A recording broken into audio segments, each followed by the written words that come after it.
And I'm from group 4. This is week 4. I'm going to respond to this week's readings.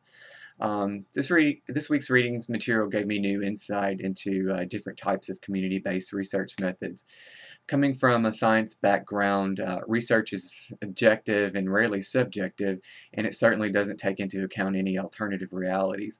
However, after reading this week's text, I have a new understanding of the importance of subjectivity in social research, and understand that social research must be subjective because not only are our behaviors different, but our perceptions of reality differ from one person to the other. I want to make a comment on something Brittany said in her video post. I'm paraphrasing here, but Brittany pointed out in her video that we live in a society where diversity is more acceptable, and thank goodness for that. But anyway, in Brittany's comment, made me think of a line in the text that talks about how diversity and deviance have in the past been considered the same thing. On page 244 of the Foundations of Community Research text, the author talks about how people in power have used socially constructed knowledge for the purposes of exclusion and control.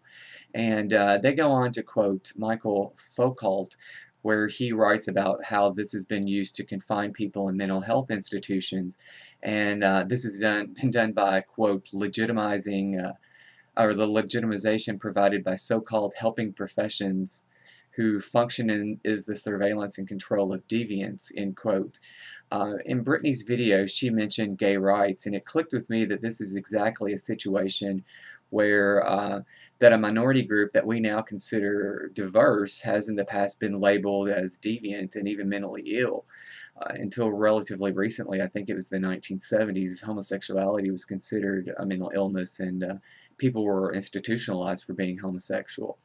Though I think some people may still view homosexuality as a mental illness, that's no longer a widely supported idea. Anyway, all that being said, it's now clear to me how social research must have a strong foundation and must be based in subjectivity because our ideas about society changes, and we must be willing to adapt our methods of research to reflect our changing ideologies about society.